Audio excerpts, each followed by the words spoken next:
Mhm. You know, when you decided you were going to have a cell hearing, Yes. I actually did look up the case law and why that's needed. Yes. A lot of people that get convicted of crimes, they don't really know why they're getting convicted. Yes. Mhm. But the evidence is against them, and there are witnesses against them, and they get convicted of being guilty of a crime. Yeah. Now, the idea of sentencing somebody to death without a cell hearing when they're insane, Yes. it's important that they understand why they're being sentenced to death. Yes. Mhm. But you took the cell hearing and turned it into a district court hearing, Yes. where I would think that it's only applicable in felonies. Yes. And it's only applied in felonies Right. where the individual committed such a heinous crime as to need to be restored so as to understand why it is they're going to prison Yes. and why they're being convicted of the crime.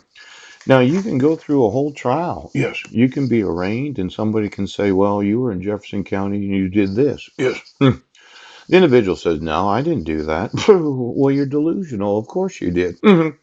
You can go through court hearings where you present the evidence of somebody said that I was going to blow my wife's face off. Yes.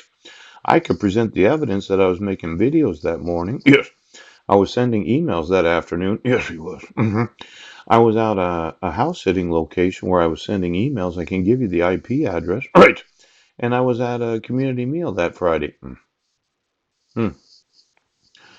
And during those hearings, you can still decide that you're going to prosecute me Yes.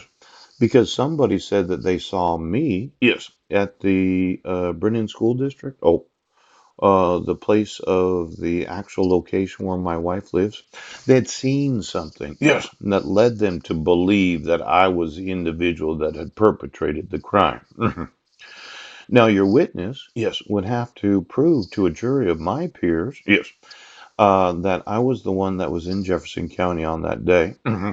where my public defender would have to prove to the jury that I wasn't. Yes. Now, if they found a reasonable belief that innocent until proven guilty, Yes. that my evidence was better than your evidence, It that means somebody else committed the crime. Well, now, there wasn't much use of mental health evaluations without having an actual hearing, Yes. without having a trial. Yes. And then if the jury did convict me of the crime of violating the restraint provisions of the protection order Yeah. and the cyber stalking, Yes.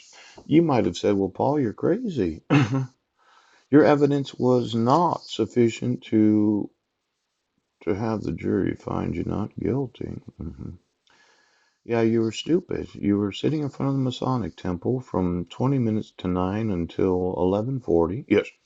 You were uploading videos from noon until approximately 12:30. Yes. You were sending emails from 12:30 to 2 p.m.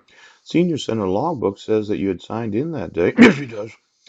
And then after they closed at noon, you went back to where you'd been living at. Yes, he did. You kind of messed around all afternoon, then decided to send some more emails at 3 p.m. Boop! And then the jury said, no, no, you actually did it. Yeah. hmm hmm See, from my research of the cell hearing, Yes. it's the sentencing hearing that gets the restoration Oh. so that the individual can be restored to understand why they're convicted of a crime Yeah. and why they're going to prison. Now, you can say I'm wrong. You could say I'm wrong.